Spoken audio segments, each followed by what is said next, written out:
Hello everyone, welcome to the online session of Monologue classes part 2. My name is Dinesh Kumar. I am former assistant professor of law at Campus Law Center, Law Faculty, Delhi University. Currently I am working as an academic head of Monologue classes.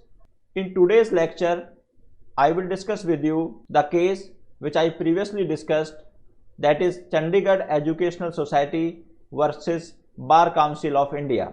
In today's lecture, I will discuss with you three types of questions which may be asked in your examinations.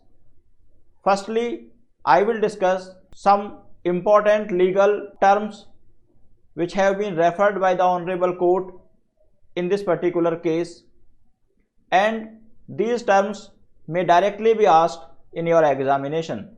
First term is the moratorium. Term moratorium means temporary suspension of an activity. Means when any public authority temporarily suspend any activity, then this term may be called, or this action may be called, moratorium. As in the case, Bar Council of India imposed 3 years moratorium on granting the recognition to new law colleges. So, Bar Council of India temporarily suspended the act of granting the recognitions to new law colleges. So, this is the meaning of term moratorium. Second term is certiorari. This is a kind of writ which is issued by the Honorable High Court under Article 226 and by the Honorable Supreme Court under Article 32 of Constitution of India. The meaning of this term is calling for the record by a higher court to review the decision taken by a lower court or by a lower authority.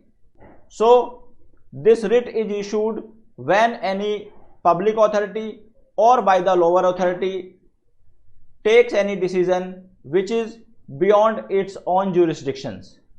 So, in the present case, the Bar Council of India does not have the jurisdiction to impose moratorium.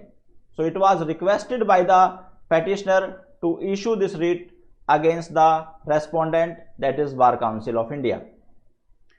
Now we come to third term, and third term is mandamus. The term mandamus is again issued by Honorable High Court under Article 226 and by Honorable Supreme Court under Article 32 of Constitution of India. Honorable Court, while issuing the writ of mandamus, may direct any public authority to perform its public duty.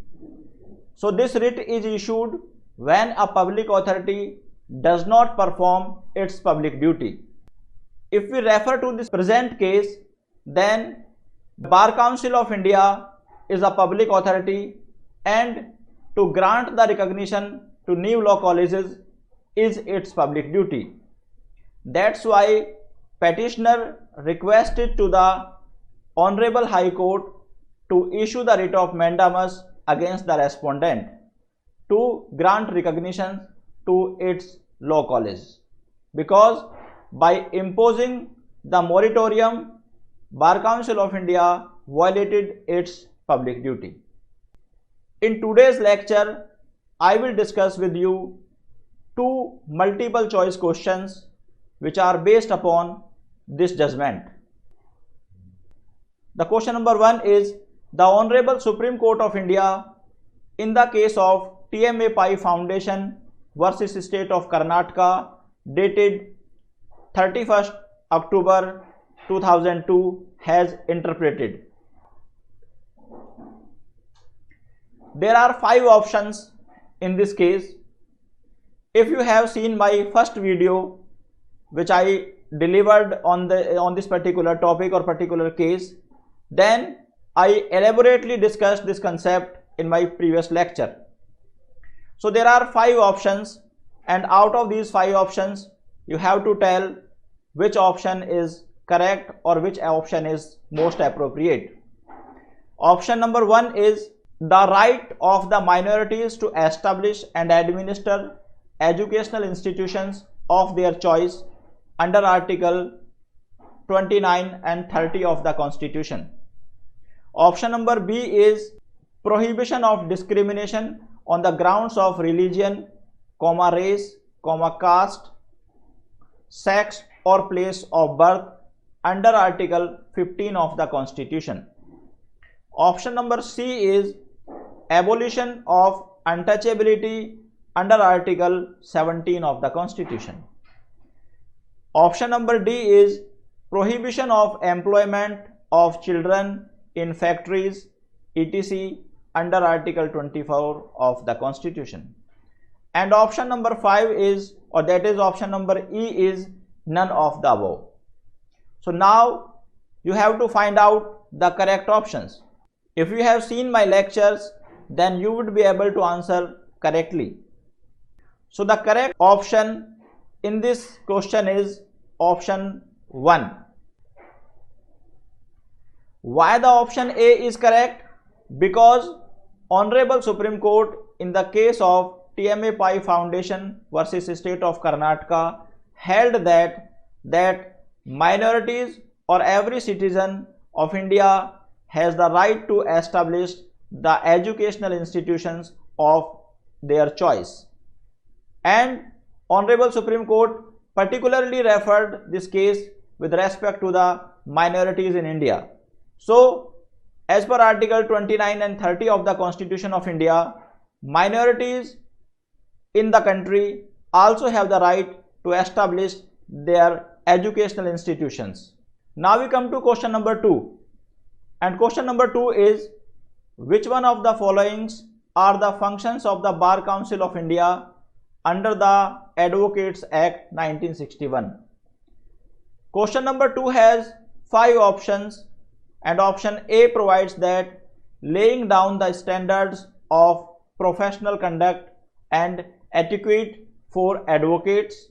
Option B provides for safeguarding the rights, privileges and interest of advocates. Option C provides promoting and supporting law reforms. And option number D provides promoting legal education and to lay down its standards in consultation with the universities imparting it in India and the state bar councils. And option number E is all the above. If you have seen my first lecture which I delivered on this particular judgment, then you would be able to answer it correctly.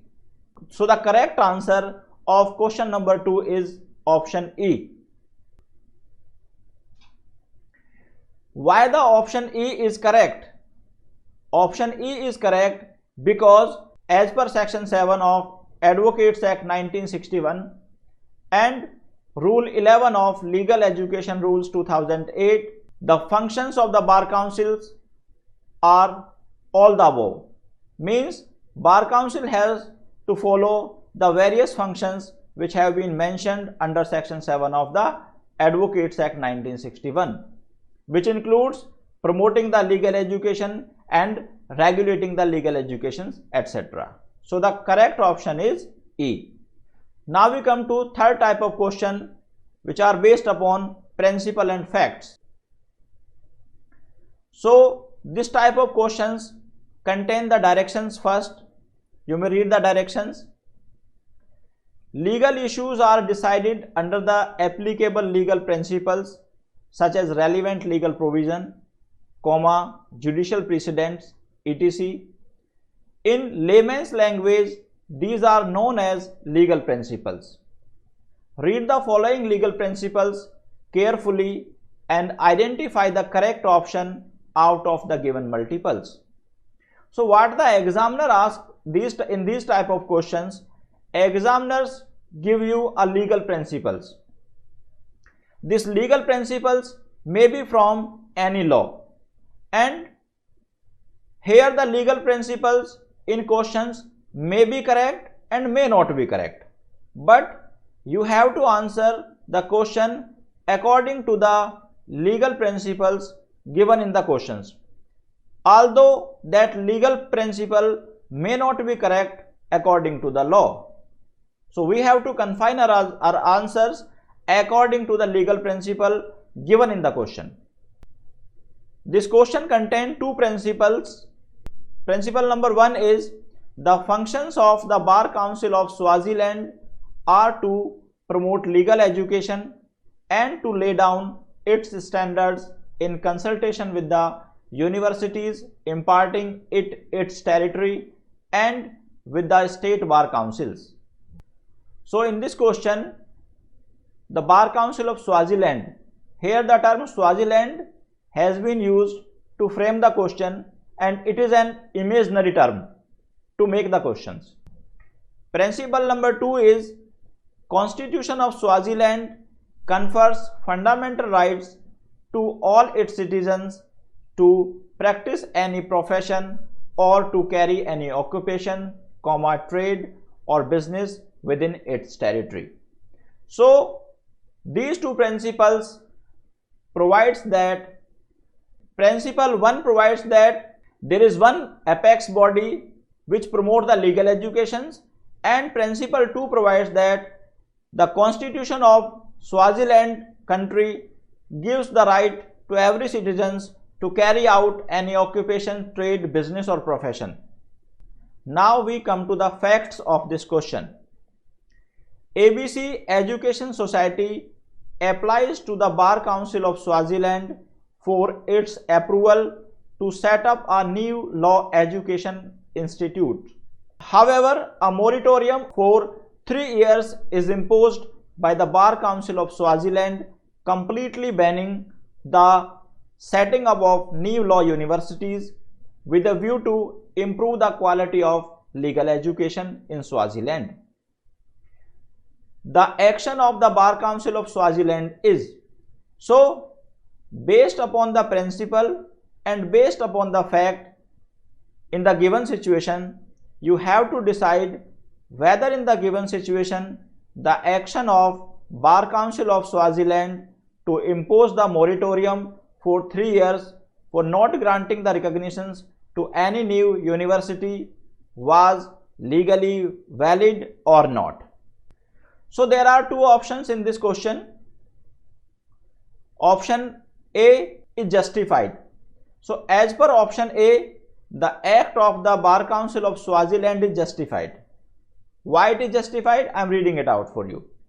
Justified as it is empowered under Principle 1 to promote legal education and to lay down its standards in consultation with the universities imparting it in Swaziland and the state bar councils. So as per option A, the action of Bar Council of Swaziland is justified because it has the power to lay down the standards of the legal educations.